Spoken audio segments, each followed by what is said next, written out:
Right, BRS నాయకురాలు social media warrior ఖుషి ఉన్నారు, మాట్లాడే ప్రయత్నం చేద్దాం. ఎట్లా చూస్తానండి, దాదాపుగా 7 అవుతుంది టైం, ప్రజెంట్ 7కు దగ్గరలో ఉన్నది.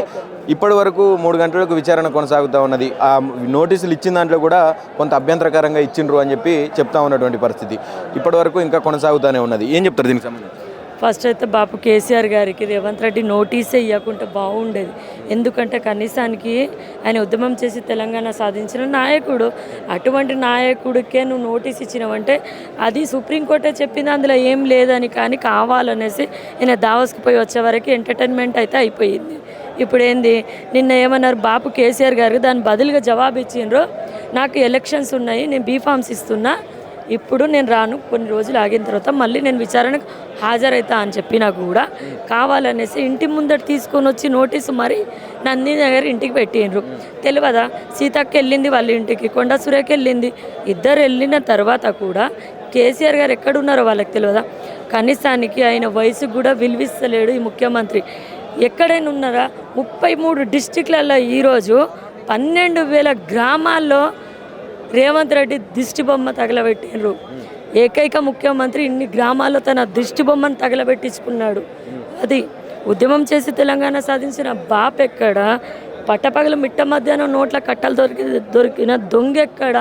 ఆయన ఏమనుకుంటా అంటే ఒకటే, నేను ఏదో ఉద్యమం చేసి జైలుకు పోయినట్టు ఆయన ఫీల్ అయ్యి అందరు జైలు పాలు కావాలి, అందరూ ఒక్కసారైనా విచారణ జరగాలి, నేను ఉన్నా జైల్లో కాబట్టి ఎవరన్నా ఉండాలి. కానీ ఎప్పుడు గుర్తుపెట్టుకో, నువ్వు పెట్టే అలిగేషన్స్ అన్నీ ఫాల్స్. ఎందుకంటే గూఢాచారి వ్యవస్థ ఉంటుంది, ఆ వ్యవస్థకి ఎట్లా కన్నా పోలీసు వాళ్ళు చూస్తారు, చూసి ఏమైనా జరుగుతుందా, ఇక్కడ విఘాతాలు జరుగుతాయా, అభ్యంతరకరంగా ఏమైనా మాట్లాడుకుంటానరా అనేసి అదొకటి ఉంటుంది. చేసిన తర్వాత రికార్డింగ్ ఎవరికి ఇస్తారు? ఏదన్నా అందులో బై మిస్టేక్ ఉంటే ముఖ్యమంత్రికి తీసుకొని వచ్చి ఇస్తారు. ముఖ్యమంత్రి గారు ఏం చేస్తారు? అరే ఇక్కడ ఇట్లా జరుగుతుంది అది ఇది అని తెలుసుకుంటారు. అందుకని పోలీసులకు వ్యవస్థకు తెలుసు ఆ రికార్డింగ్ గురించి. కేసీఆర్ గారికి ఏం తెలుసు? కేసీఆర్ గారు ఇప్పుడు ఒకటి, రేవంత్ రెడ్డి ఉన్నాడు, బీఆర్ఎస్ పార్టీ నాయకులై కానీ వాళ్ళ కాంగ్రెస్ పార్టీ నాయకులై కానీ ఫోన్లు ట్యాప్ చేస్తలేడు అనేసి నమ్మకం ఏంది? వాళ్ళ అన్నారు సీతక్క పోయింది వాళ్ళ ఇంటికి, ఆ తర్వాత కొండ సురేఖ పోయింది, వాళ్ళకి తెలియదా అని చెప్పి అన్నట్టుంటారు. ఓకే, అంతవరకు బాగానే ఉంది. కానీ వాళ్ళు ఏమంటున్నారు, ఎలక్షన్లో ఇచ్చినటువంటి ఎలక్షన్ అఫిడవిట్లో వాళ్ళ నివాసం ఏదైతే నందినగర్ అనే పేర్కొన్నది అందులో ఉన్నది రికార్డ్స్లో, అందుకనే మేము అక్కడికే వెళ్ళి ఇచ్చినామని చెప్పి మాట్లాడుతున్నాం. అన్ని రికార్డు ప్రకారమే చేస్తాడు రేవంత్ రెడ్డి. కొడంగల్ వాళ్ళ తమ్ముళ్ళు, వాళ్ళు ఏ మంత్రులు కాదు, సర్పంచులు కాదు, కార్పొరేటర్లు కాదు, కనీసానికి వార్డు మెంబర్లు కూడా కాదు. అట్లాంటి వాళ్ళకు ఏంటిది స్కాడ్ పోలీసు వాళ్ళు ఉంటారు వాళ్ళ వెనుక, కాన్వాయ్ ఉంటుంది వాళ్ళ వెనుక, పిల్లల పరేడ్లు చేపిస్తాండ్రు. అంటే అది చట్టపరంగా న్యాయమైనా? చట్టాన్ని చూసుకుంటా కాదు, ఉద్యమం చేసి తెలంగాణ సాధించి ఈరోజు నాది తెలంగాణ గర్వంగా తెలంగాణ ప్రజలు చెప్పుకునే విధంగా చేసిండు బాపు కేసీఆర్ గారు. ఆయన వయసు కన్నా విలువియ్యనుండే.